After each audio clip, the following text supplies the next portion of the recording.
Welcome to the Teen Life Podcast, where we explore your questions to help you make meaningful connections with teenagers, because no teen deserves to feel alone. Have a question you'd like us to address? Email us at podcast@teenlife.ngo. Now, let's jump into this week's question. How should we adjust our expectations knowing a teen's brain is still developing? Okay, it's the million-dollar question. How can we begin to understand the brain of a teenager? I am about to geek out so hard on this I was episode. going to say, Karlie did a lot of research on this one and has been talking it up. So I'll be taking a like a peer review of seeing if the conclusions you've came to in the scientifically, your brain is the one that just finished developing. It's true. This is true. Which is just wild to think about. So I'm fresh out of all this development. Yeah. So I'll let you know if your claims are true or not. Oh my goodness. Well, I think to start, let's just get this out of the way. Teens' brains aren't broken. They're under construction. And I said this before we started. I think as we talk through this, there's a lot of these things that as an adult who works with teens or lives with a teen, you're going to be like, well, duh, I know that about them. But what's fascinating to me is that there is brain science behind what's happening. And it's not always just a choice that they're making, but there's a reason that they're doing the things that they're doing. It's the way that they were made. And so this is going to help explain things like mood swings, risk-taking, decision-making gaps when you're going, why in the world did you do that?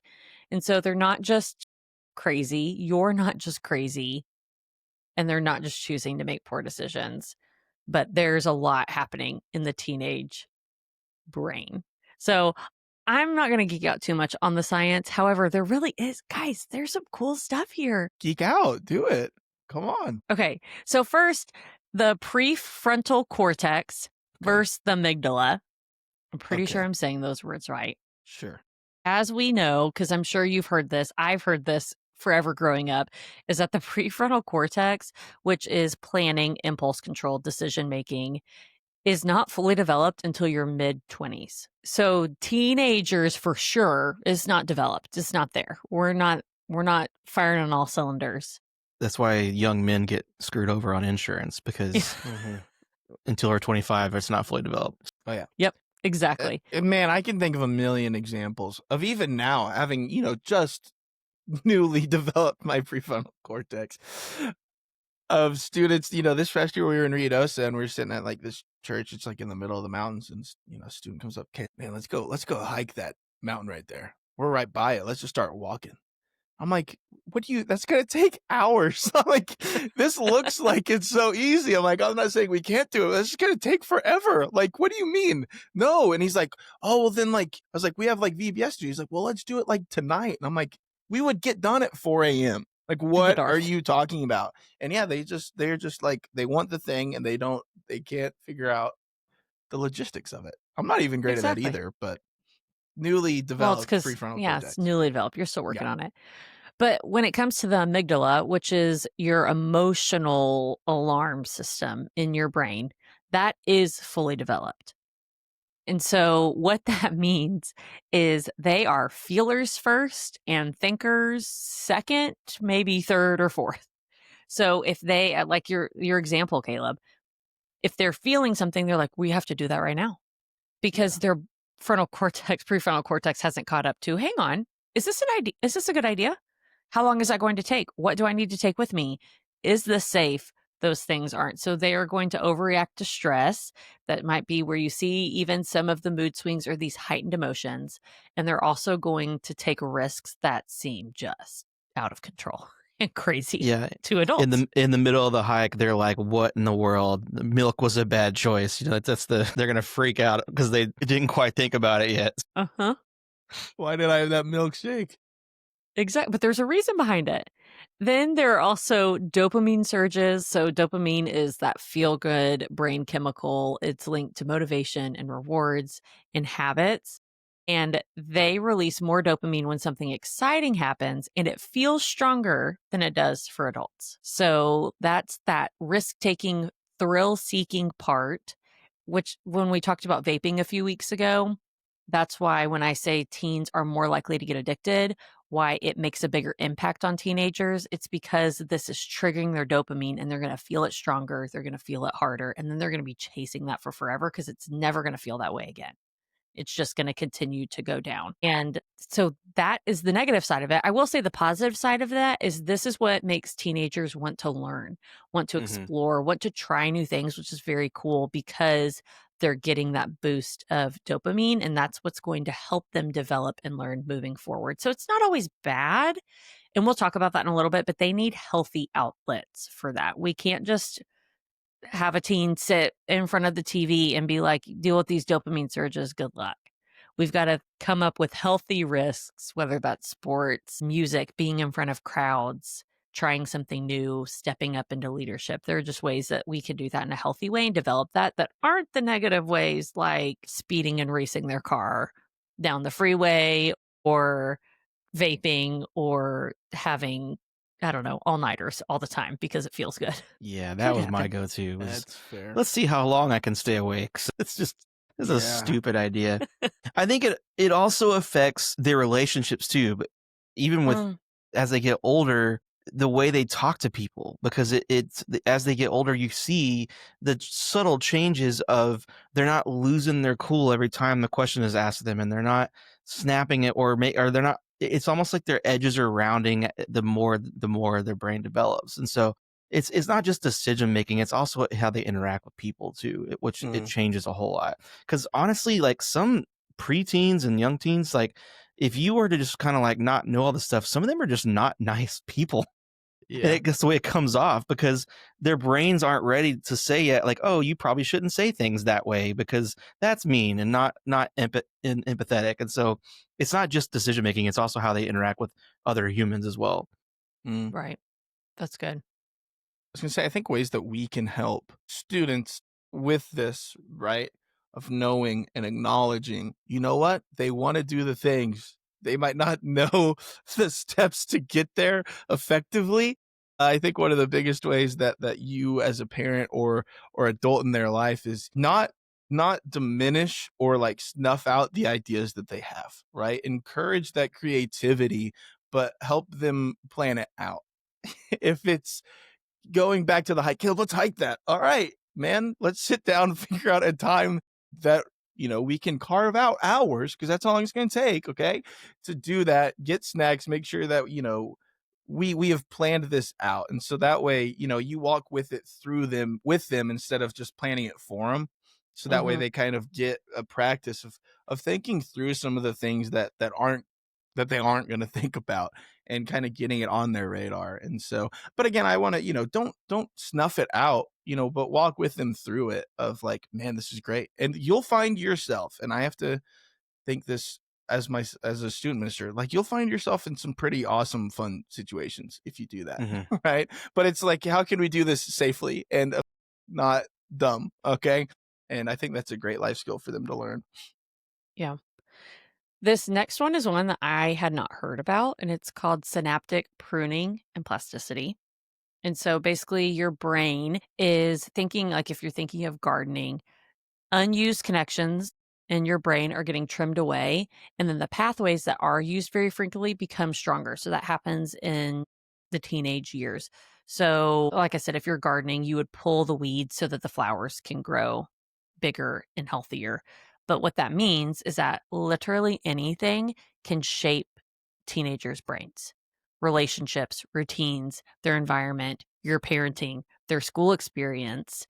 And so that's really cool for building healthy habits, but it also means we have to be intentional. That is not a word. Intentional. We have to be intentional. I got there about forming experience for teens and not letting strangers do it, not letting algorithms do it. And I think that's one of the biggest fears that I have for teens and for my kids of when they're being shaped every single day by what's in their brains, where are they spending most of their time? And for a large portion of teenagers, it's on their phones. It's in these apps. And so they're not being formed by you or by school or by their church. They're being formed by what is being pushed to them by people who are trying to sell them and sell to them. And so that's just some things to think about. Go back and listen to our social media episode. Go back and listen to the coping skills episode if you kind of want some more tips on how to walk through that. That's also why if your teen has experienced some trauma, whether it's, you know, that happens, it's okay that they have, but that's also why some of them probably handle that in a much more intense way when they're teenagers, because that's their brain is pruning to that.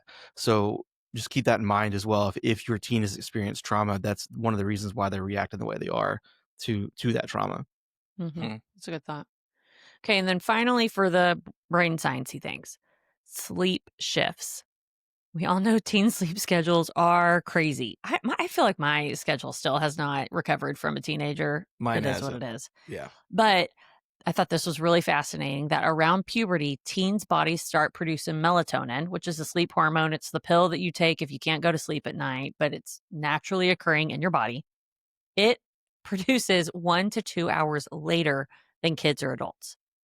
So naturally, physiologically, teenagers aren't going to be tired until 1 to 2 hours after you are, or That's after they crazy. were a few years before. Isn't that wild? Justification. That's justification. Mom and Yes. Dad, if you're listening to this, do you remember there would be nights when you were like a senior in high school and I was like, I don't know, 13. I don't know. I was a night owl as well. And there would be nights I couldn't sleep. And I would walk downstairs and you'd be watching the cooking channel doing homework. Sure. And we would just watch Chopped together on the Food Network. And You do it's what you gotta amazing. do. It was amazing. But like, right, I think for me, I look at my teenage years into college. Yeah, I mean, I wasn't tired. It wasn't necessarily like I'm just pushing past because I want to rebel. It's just like I wasn't sleepy. And I think it's interesting. When I got into college, I did our like freshman year like annotated bibliography, which is like a start of a paper basically. And I did it on sleep debt and sleep deprivation because I was sitting there and I was thinking, I'm going to have all the facts so that way I don't do this. That way I get my sleep. And what happened was I was just staying up till 4 or 5 every night. And now I am burdened with the knowledge of what I did was horrible for my body and will never make up any of that lost sleep. It's just interesting what that does to students and teens. Well, you're so right. It has big consequences. And when you think about teenager schedules, they're staying up later because their brain is telling them to stay up later. They're probably getting up earlier if they're in sports, bands, extracurriculars. They're going all day. They're busy all day. It's not like they're having time to rest. And what happens when teens are sleep deprived is it increases risk taking and it decreases self-control, which maybe are the two things you do not want happening to your teenager who is not getting the sleep that they need. And you might not know this, but is it like, I think it's commonly accepted that teenagers need more sleep than adults because of so it's not only are they physically and biologically staying up later, we're making them get up early as well and at a time where they need more sleep. Yeah, exactly. Okay.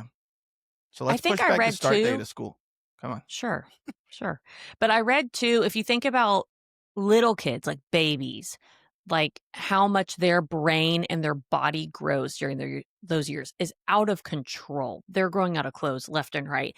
And I think the only other time that your brain develops and grows that much is your teenage years. And so like you're saying, they need more. Think about how much babies sleep. And then we're expecting our teenagers to do it on That's why they're always tired. Exactly. Yeah. So there's a reason for that. I will say there's some positives to all this brain development stuff. There's creativity. They're wanting to take healthy risks. They're very adaptable and resilient. They just are. They learn new things in a really cool way.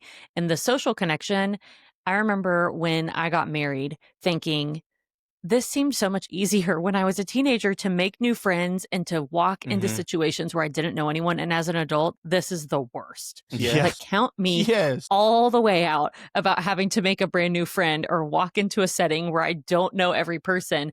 But when Yeah. you're a teenager, you just automatically do that. And so there's some really cool stuff that happens with that we lose, unfortunately, as we get older. But as we're kind of talking through that, some ways that we can help our teenagers when their brain is developing. And we've talked about this, I feel like even some this season and other episodes, but help them plan. Like, set goals. Give them an actual checklist of like this, this, and this. But actually, maybe I take that back. You don't make the checklist, but sit down with them and say, hey, I want you to make a checklist and then let's talk through it. Do you think that's going to get you where you want to go? And Yeah. let them do that. And I think like with like their lack of self-control because right, they're not getting sleep, which makes them more impulsive. They think first before, or they don't think before acting, they feel before acting. Teaching them, the whole count to 3 thing, I think has some merit. And we've talked a couple weeks ago about coping skills. Like, they're just surrounded by noise always, and so they aren't fully even giving themselves time to process some of these things. And so teaching them self-control, to pause and reflect, to be bored, to just think through some of their actions before acting can just you can't expect them to do it always, but just kind of help them, equip them to have the most success, I think is kind of our responsibility, because they're not going to do it on their own. When I would say the safe risk thing, they're wanting to take risks naturally. Mm-hmm. Find ways for them to do that. So an easy way is sports, because there is that dopamine release and that dopamine seeking that happens in sports. Maybe it's theater, band. Maybe they find a place to volunteer. If you have a student who, one of our family members used to do just like backflips off of trees all the time, and you're like, what in the world is he doing? Put that kid in gymnastics, or find an outlet for it. Maybe if they like climbing things as a kid, be like, hey, let's look into rock climbing and get some dopamine stuff. If they like to drive their car really fast, find a go-kart Carts. track that is super fast. If your local Rockwood go-karts in Fort Worth has super fast go-karts, Yeah, those are no joke. no, like, I mean, you get that dopamine surge. So think about, what are some healthy ways that I can help? Like, if you're sitting there going, my teenager is not making smart decisions, why did they do that? Think through, what are they trying to release, and how can I help them do that in a healthier way that's not going to harm their body or someone else maybe. So for some of my tips that I will give for you, honestly, for adults, this is for me too, but especially for teenagers, help them prioritize sleep. What that looks like mostly, limit their screen time at night. The blue light is not helping them out, and it's going to keep them up later. Take the TV out of their room, have them put the phone downstairs, because they're automatically going to want to stay up later. And then if you give them something that's going to encourage that, it's going to make it worse. Caffeine, this is fascinating too. Teens metabolize caffeine slower than adults do. So that means that sodas, energy drinks, which so many teenagers drink energy drinks. I feel like we did an episode on that a long time ago. I'll try to find the link and link it. Iced coffee, it's going to wreck their sleep. It's going to increase their anxiety because they're more sensitive to it than you are. So maybe do a, hey, after lunch, we're not doing that anymore because you need to go to sleep. But I mean, movement also helps with that. Exercising, going on walks, maybe do that together. I think Sarah Brooks talked about going on walks with her son, and that's a place where they could talk because they weren't face to face, they were side by side. And so maybe use that as a twofold way. And then make sure that they're getting the nutrients and the protein that they need, complex carbs. Let's try to work on their blood sugar, because a hangry teen just surely isn't going to help in the focus and emotional regulation situations at all. But now, Tobin, you have a teen. So I do think sometimes it's easy to talk to teens and then catch yourself being like, hang on, maybe take a step back. So like, what are some tips that we can give, like when we're talking to our teens, that are like reminding us, hey, there's also things going on that I can't see? Just again, pause, take a breath, don't react the way you want to. We've talked about that ad nauseum. We talked about a couple weeks ago about nicotine as well. You have to be calm because their bodies don't know how to be calm yet. And so you have to model that as a calm person. Name your emotions, name their emotions. Like say things like, you sound frustrated. Like, why is that? Tell me why you were frustrated, instead of what's wrong with you? Like, because if you say what's wrong with you, that puts it defensive. And so just naming the emotions kind of helps you broach that conversation without it sounding accusatory. And then offer grounding tools. Like we talked about, short walking, deep breathing. The scientific part of that is, and I learned this when I was a teacher, that when your brain is in a fighting state, it is in that front part that's not developed. So it's not only not developed, but that's where our emotions go when we're in a fight or flight. And you want them the endorphins to come in, so that way that gets back to the center of the brain where they are developed. Like, that's the science behind that. There's a whole study on that called Conscious Discipline, which is a terrible name for a study, but it's called Conscious Discipline. That these people for years have researched the brain in an education setting, and that is one thing. That's the biggest thing. So taking deep breaths and taking a drink of water, or just having your senses change, it gets your brain from the fight or flight mode to the center state. And then delaying big talks is always really good. I will say this depends on your kid, because one thing I hate even to this day as an adult is when someone says, "Hey, I need to talk to you about something important, but I'll call you later." I'm not going to think about anything else until I get that phone call. So know your teen in that situation. If you know your teen can handle that, then say, "Hey, after dinner, can we take a walk? I need to talk to you about something." That my son would stress him out. So I in my household, I know if I'm going to go in, I got to jump in and go. Mm-hmm. So that's what's different for every person. But I also feel like I noticed this with my son, who feels feelings big. When he is in the middle of high tend emotions, a conversation right then is not going to be helpful. Yeah. So that's a little different. There are times, yes, that is a little different, but there are times where you go, you know what, let's take a breather. We want everyone to calm down, because you lecturing them, and my go-to is to go, "What are you doing?" And then later I go, "That was not helpful." And then I have to come back and apologize and go, "I was way out of line. You were too." I'm thinking that in my mind, you were out of line too. But now that we're calm, let's have a conversation. And those conversations go so much smoother than they do when everyone's upset. I would say when we say delay big talks, I would also add in delay consequences, because this might be an argumentative topic with some people. Like me and my wife go back and forth on this a lot. But in my head, if my teen, 6-year-old, whoever it may be, is in a fight or flight mode and is frustrated and angry, me saying, "Okay, that sucks, you made that decision, but also here's this consequence, and here's the thing that's going to make your life worse." That piles on and makes them go over the edge that may not be necessary. Whereas if you come back later and have the conversation that's more healthy, but then also say, "Oh, hey, because of this, here's what we're going to do next." And you kind of propose it that way, instead of just "Okay, you made a mistake, you're the worst, and now you're grounded for a week," And so like that's something that not only puts them in a worse state, but it also puts a block between you and your kid, because then it just ends up being a harsh moment. That, while I do think consequences are necessary, and I do think that we can't just let kids skate on stuff, you can do that in a healthier way and in a less emotional way as well.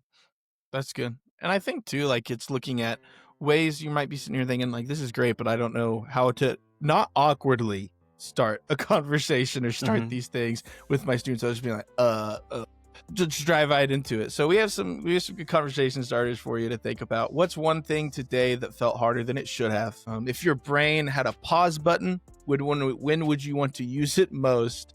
What helps you calm down when you feel overwhelmed? Those things kind of help get the conversation started, get them in a place where they're ready to maybe talk about some of these other things, some of these other problems. One good one is, have you subscribed to the Teen Life Podcast?